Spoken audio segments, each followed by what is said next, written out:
लालच की घंटी एक कहानी सुना रहा हूँ मैं। एक समय की बात है, कदमपुर नाम के गांव में, जहाँ लोग बहुत खुशहाल थे। लोगों के पास बहुत अधिक पैसे तो नहीं थे, पर हृदय बहुत बड़ा था। सबका वहाँ पर कोई दिक्कत नहीं थी लोगों को। एक दिन एक गांव में जादूगर आया। गांव के प्रधान और लोग वहाँ पे इकट्ठा हो गए उसकी बात सुनने के लिए। तो जादूगर कहता है, आओ आओ सभी आओ और मेरे गुण गाओ।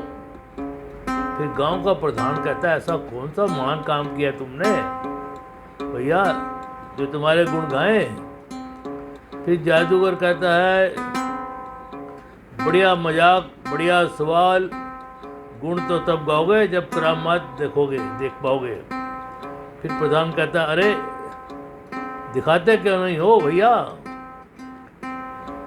वैसे भी परेशान थे, थोड़ा मन बहला दो। हाँ भाइयों, एक जादूगर कहता है, परेशानी ही परेशानी, उसी का हाल हूँ मैं। जादूगर जल हूँ। फिर प्रधान का, अच्छा आप समाधान करेंगे, हमारे धन की कमी को मिटा देंगे। फिर जादूगर कहता है, उसके लिए तुम्हें 2 शर्तें माननी होंगी। पहले तो ये, जितना धन लोगे जितनी की आपको आवश्यकता है। दूसरा, यदि लालच करके अधिक धन लोगे तो बराबरी का भुगतान करोगे। फिर प्रधान बोले, हम वैसा ही कहेंगे जैसा आप कहेंगे, और जैसा आप कहोगे वैसे ही करेंगे। तो उसने उनको कहा, आप जाओ गुफा में घंटी बजाना। घंटी थोड़ी बजाना, ज़्यादा बजाओगे तो वहाँ पे आप फंस जाओगे। सभी लोग घंटी बजाने की गुफा की तरफ चलते हैं। जादूगर जल जी कहता है, धन्यवाद, खूब धन पायो। सारे गांव गुफा की तरफ चले जाते हैं और जादूगर अकेला खड़ा होकर वहाँ हंस रहा था और कह रहा था, फंस गए लालच की घंटी में, फंस गए प्रधान। रामू, श्यामू और गीता ग्राम के बाहर वाली गुफा में पहुंचते हैं तो वहाँ पर उस घंटी को देखते हैं। फिर रामू कहता है, अरे प्रधान जी, ये तो जादूगर सच कह रहा था। फिर गीता कहती है, अब हमारा गांव और भी खुशहाल हो जाएगा। मेहनत तो हम सब करते ही हैं, कभी ज़्यादा जरूरत पड़ी तो हम सब इस घंटी के मदद से ले लेंगे।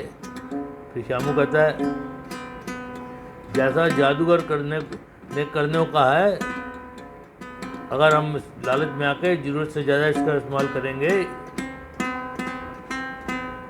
तो फिर ये हमारे को नुकसान हो सकता है। समझने का बात तो एकदम सही है। उनका दिक्कत मिटाने के लिए एक बारी घंटी बजाते हैं, इससे जो धन निकलेगा उसे गाँव ले जाएंगे। फिर गीता बोली, जी प्रधान जी, चारों जन एक एक करके घंटी को बजाते हैं और उस घंटी से सोना बरसने लगता है। फिर गीता बोली, इसमें तो सच में जादू है, सोना ही सोना है। इसमें तो भी प्रधान जी कहते हैं, इतना पर्याप्त है हमारे लिए, अब 1 साल के लिए इससे अधिक धन की जरूरत नहीं पड़ेगी। फिर रामू कहता है, हाँ प्रधान जी, बाकी धन हम अपनी मेहनत करके कमा लेंगे। फिर प्रधान जी कहते हैं, आप सब चलो यहाँ से, ये धन हम गांव के काम में लगाएंगे। चारों लोग गांव की तरफ लौट जाते हैं। अगले दिन गांव में एक पंचायत बिठाई जाती है।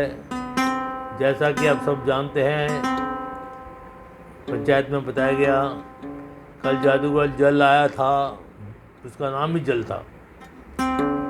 और उसने कहा था, जैसे उसने हमें बताया वैसे हमें गुफा मिली, घंटी बजाने में बहुत सारा धन निकला। फिर रामू कहता है, जी प्रधान जी, पर आप किस विषय पर जोर देना चाह रहे हैं, हमें समझ नहीं आ रहा। इन सब चीज़ों के बारे में तो हम पहले सब सही जानते हैं। फिर प्रधान जी कहते हैं, रामू, मैं किसी एक विषय पर जोर नहीं लिया, बल्कि जो चीज़ पहले से कही गई है उसी के बारे में बता रहा हूँ। मेरे कहने का मतलब यह है कि अगर किस्मत की घंटी की बात सच हो सकती है तो जरूर भरपाई की बात भी सच ही होगी। फिर गीता बोली, सही कहा, अगर लालच करके ज़्यादा धन निकाल लिया तो किसी तरह की भरपाई करनी पड़े इसका कोई भरोसा नहीं। तो सारे आपस में सोचने लगे, भाई कैसे कैसे हो सकता है ये। इसलिए आप सब गांव वालों को ये चीज़ फिर से बता रहा हूँ, प्रधान कहने लगा, ताकि कोई भी गलत काम जाने अनजाने में ना करें। फिर शामू बोला, जी हम सब आपकी बात बिल्कुल समझ गए प्रधान जी।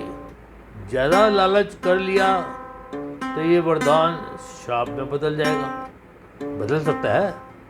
फिर प्रधान जी बोले, हाँ इसलिए मैंने ये पंचायत बुलाई थी। और दूसरी बात यह है कि अब से जब भी घंटी बजानी होगी तो रामू, शामू और गीता वहाँ जाया करेंगे, ताकि कोई तकरार ना हो और लोगों के मन में लालच ना आए, कोई फंस ना जाए। कुछ महीने बीत गए और जो धन घंटी बजाने से निकला था वो समाप्त हो गया। लोगों ने प्रधान के आग्रह किया, चारों जन फिर से घंटी के पास चले गए, गुफा के पास गए। शामू कहता है, प्रधान जी हमें तो लगा था धन कुछ महीने और चल जाएगा, लेकिन शायद हमने गिनती सही नहीं की थी। फिर गीता बोली, हाँ इस बार थोड़ा अधिक निकाल लेते हैं ताकि हमें यहाँ बार बार ना आना पड़े। फिर प्रधान जी कहते हैं, हाँ तुम लोग ठीक कह रहे हो।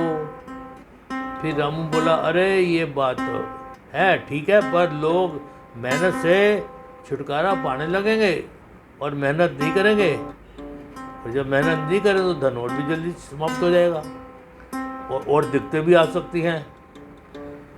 फिर शामू बोला, तब तो रामू इतनी छोटी सी बात से कोई दिक्कत नहीं होगी, आखिर उस जादूगर जल ने हमारी समस्या का हल करने के लिए ये किया था ना।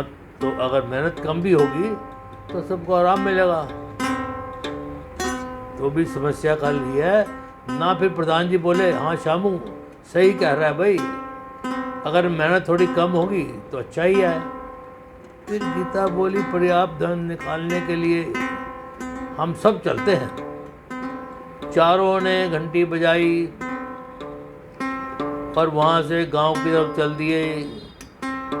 गांव में फिर धन पहुँचा और इस बार पिछली बार से अधिक मात्रा में, पर समाप्त होने में उन्हें मानो क्षण भी नहीं लगा। इस बार धन 1 महीने में समाप्त हो गया। फिर पंचायत बुलाई गई। उन लोगों को एक युवक, उसमें एक युवक था मनोज। फिर प्रधान जी बोले, हम लोगों ने इस बार पिछली बार से अधिक धन प्राप्त किया, उस घंटी से फिर ये कैसे हो रहा है। तो शामू बोला, आप इन गांव वालों से पूछिए, आखिर मात्र 1 महीने में इतना धन खत्म कैसे हो गया। मेहनत की इच्छा ही मर गई है जैसा सब में। फिर गीता बोली, ठीक है ना, मेहनत कम करनी पड़े तो बस इतना ही धन लगेगा जितना हम सबको संतुष्ट कर दे, और हम सब उस धन के पीछे ना जाएं। प्रधान जी कहते हैं, गीता तुम्हारी बात सही है, पर अभी हमने उस घंटी का इस्तेमाल करना शुरू ही किया है और इतनी जल्दी मेहनत से मुंह मोड़ लेना अच्छा नहीं है। फिर रामू थोड़ा सोच कर बोला, लोगों को भड़काओ मत। फिर प्रधान जी बोले, हाँ अगर तुम उस घंटी का महत्व नहीं समझते हो तो तुम्हारा आना ठीक नहीं है। फिर रामू बोला, सही कह रहे हो आप, शायद प्रधान जी उसके महत्व को मैं समझ नहीं पा रहा हूँ, पर मैं उसके खतरे को समझ पा रहा हूँ, इसलिए मैं स्वयं वहाँ नहीं जाऊँगा। उन चारों की बात सुन मनोज हंस पड़ा। और बोला, आप सब इस तरह से बात करते हैं जैसे हम गांव वालों की कोई गलती हो। फिर प्रधान जी बोले, तुम कहना क्या चाहते हो भाई मनोज? तो मनोज कहने लगा, ऐसा है भाई,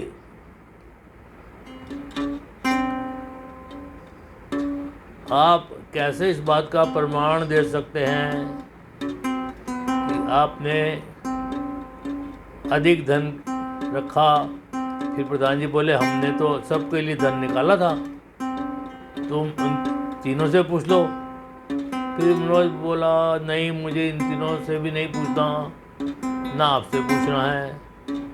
हम गांव वालों को भी पता है आप तीनों उस गुफा में शुरुआत में साथ में जा रहे हैं, तो क्या पता आपके आपस में कोई बात बना ली हो। फिर प्रधान जी बोले, अब तुम गांव वालों ने तो फिर तो कोई निर्णय लिया है। और बोला, जरूरी था प्रधान जी, आप भी समझिए, हमने निर्णय लिया है गांव वालों ने कि अब जब भी आप सब जाएंगे तो मैं भी आपके साथ जाऊंगा। शामू कहने लगा, क्या? फिर गीता भी बोली हम क्यों ले चले हैं तुम्हें? फिर प्रधान जी बोले, तुम दोनों इस तरह की बातें मत करो, उस घंटी को पूरे गांव को दिया गया है। मनोज अगर गांव की सहमति से आ रहा है तो इसे चुपचाप स्वीकार करके और इसे ले चलो। फिर मनोज बोला, वह इतना ही नहीं, एक और शर्त तो वह हर बार ये कि एक ही इंसान होगा मेरे साथ, आप तीनों में से आप लोगों को बारी बारी आ जाइए, जैसा आप चाहें पैसे निकालने के लिए हम सब हर हफ्ते चलेंगे। फिर प्रधान जी बोले, बस इसके आगे आपको कोई शर्त नहीं, ये आखिरी शर्त है जो हम मान रहे हैं। फिर मनोज बोला, ठीक है प्रधान जी, कदमपुर को एक वरदान मिला था इस घंटी के रूप में, पर धीरे धीरे इस वरदान रूपी घंटी को दूषित कर दिया था। अब की बार मनोज और प्रधान उस घंटी के पास जाते हैं, फिर प्रधान जी उस घंटी को हिलाते हैं और धन की बारिश होती है। तो मनोज कहता है, अच्छा ऐसी बारिश होती है धन की? मनोज की आंखें चमक उठी। उसे घंटी का जादू देखकर फिर प्रधान जी कहते हैं, हाँ बस इतना धन पर्याप्त होगा। फिर मनोज कहता है, थोड़ा और धन निकाल लीजिए प्रधान जी, आखिर आप इतनी दूर आते हैं, लोगों में से बताते हैं तो थोड़ा और धन ले सकते हैं, ले लो। प्रधान जी हंसते हुए कहते हैं, बड़ी बड़ी बातें कर रहे थे वहाँ पंचायत में और अब यहाँ पे लालच दे रहे हैं। फिर मनोज बोला, आप कह रहे हैं कि आप चारों में से कोई भी जैसा अधिक धन नहीं बांटते थे? तो प्रधान जी कहते हैं, नहीं, हम ऐसा कुछ भी नहीं करते थे। फिर मनोज बोला, तब कोई बात नहीं, मैं तो सोच रहा था क्यों ना हम सब आपस में दोनों अपनी कोई बात बैठा ले। फिर प्रधान जी बोले, अच्छा सच? तब शायद थोड़ा और निकालना ठीक होगा। प्रधान जी ने थोड़ी घंटी और बजाई, मनोज को कुछ धन दिया और कुछ धन अपने पास रखा धन। ऐसे ही मनोज ने गीता और शामू के साथ भी किया। जब वे चारों इस चीज में मिल गए, गांव की हालत सुधर रही थी, पर लालच की सीमा इतनी ऊपर हो चुकी थी, अब प्रतिदिन ही उस घंटी का इस्तेमाल हो रहा था। फिर एक दिन रामू बोला, आप सभी लोग ये क्या कर रहे हैं? तो शामू कहता है, चुप रहो, तुम तो घंटी के पैसे लेते ही नहीं, तो अब कहाँ से जलन के मारे हमारे को विवाद में मत डालो। फिर गीता भी हंसते हुए बोली, अब संकट आया ना, अब आया ऊँट पहाड़ के नीचे, अगर सब गांव वालों के सामने माफ़ी मांगो तो शायद हम सोच लें। फिर प्रधान जी बोले, सही कह रही हो गीता, क्यों ना मनोज फिर मनोज भी बोला हाँ प्रधान जी आप सही कह रहे हैं, मांगो माफ़ी। रामू फिर बोला मुझे घंटी का कुछ नहीं चाहिए, मैं अपनी मेहनत से संतुष्ट हूँ। मुझे अपना एक गांव याद है जहाँ लोगों के हृदय में कोई सीमा नहीं थी। अब तो आप लोगों की सोच भी सीमित हो चुकी है। अगर ऐसा ही चलता रहा तो ठीक नहीं होगा। आप सबके साथ इसलिए आप सबको आगाह करने आया था। अब मैं जा रहा हूँ, बस ध्यान रखिएगा कि उस घंटी के साथ आप खुद भी ना बच जाएं। ये कहकर रामू वहाँ से चला गया। बाकी लोगों ने रामू की हंसी उड़ाई और आपस में एक दूसरे बातों में लग गए। फिर प्रधान जी बोले तो मनोज अब तो गांव में कोई दिक्कत नहीं है हमसे किसी को। फिर मनोज बोल नहीं प्रधान जी अब तो सब ठीक ठाक है, लोगों की मेहनत भी कम हो गई है। क्यों गांव वालों को वहाँ जो खड़े थे बड़े खुश नहीं लग रहे थे, बल्कि क्रोध में दिखाई दे रहे थे। तभी श्यामू बोला अरे ऐसे क्या देख रहे हो, अब तो सब ठीक है ना। फिर एक गांव वाला बोला सब ठीक है, क्या ठीक है, तुम चारों के घर हम सबसे बड़े हैं। इतना ही नहीं तुम्हारे पास जो ऐसा आराम की चीज़ है वह सबसे अधिक मूल्यवान है। मनोज भी तुम सबके साथ मिल गया है। हम सब गांव वालों ने निर्णय लिया है कि घंटी किसी एक की नहीं है, हम सब गांव वालों का इस पे हक है। तो इसी तरह मैंने कहा भाई ये कैसे इसका हो सकता है हल। तो वो सोचते रहे अच्छा भाई अब सब मिल कर ना कोई ऐसा प्रोग्राम बनाते हैं। तो प्रधान बोला मैंने इस गांव के लिए कितना कुछ किया है, अब थोड़ी से धन के लिए मुझे धोखा दे रहे हैं। फिर गीता बोली इन सब से बात करना ही बेकार है प्रधान जी, हम सब अब से बिना रोक टोक के घंटी बजाएंगे। फिर श्यामू भी बोला चलो आप देखते हैं क्या करें। प्रधान जी गुफा की ओर फिर चल पड़े। अब गांव में फूट पड़ चुकी थी। गांव के सभी लोग घंटी बजाने के लिए दौड़ पड़ते। फिर प्रधान जी बोले श्यामू पकड़ घंटी को। सब लोग आपस में खींचातानी करने लगे और झगड़ने लगे। तभी अचानक वह घंटी बड़ी हो गई और एक बहुत बड़े घंटे में परिवर्तित हो गई और लोगों को चुंबक की तरह अपनी ओर खींचने लगा। वो घंटा जो चुंबक की तरह अपने ओर खींचने लगा। सब भी बड़े सब घंटे चिपक गए, चिल्ला रहे थे। तभी अचानक वह जादूगर वहाँ आता है जल और कहता है मेरा नाम है जल और गाओ मेरे गुणगान। फिर प्रधान जी बोले ये सब तुम्हारी गलती है, हमें छोड़ दो वरना तुम्हारे साथ ठीक नहीं होगा। फिर जादूगर बोला क्या करेगा, मेरा पहले ही घंटी से जान तो छुड़ा ले। तेरे को मैंने पहले ही कहा था जितना पर्याप्त है उतना धन लोगे, एक गांव वालों को पावन पाओगे और जो लालच कर ज़्यादा निकालोगे तो बराबर का भुगतान भी करोगे।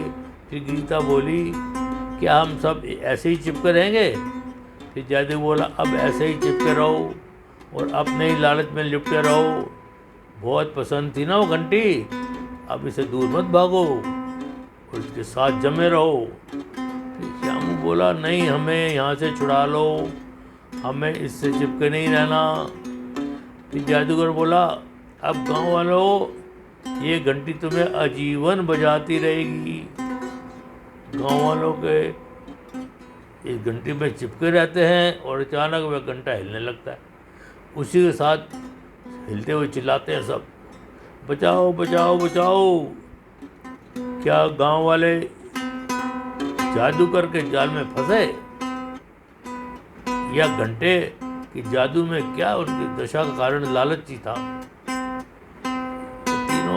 चीज़ आपस में जुड़ी हुई थी। बात जो थी, अब गांव वालों का जीवन उनकी लालच ने समाप्त कर दिया था और रामू के अलावा सभी गांव वाले लालच की घंटी में फंस गए और बचते रहते। दोस्तों, कहानी अच्छी लगी हो तो इसे लाइक कीजिए, दोस्तों में शेयर कीजिए और आप मेरे चैनल को सब्सक्राइब भी कर दीजिए। धन्यवाद।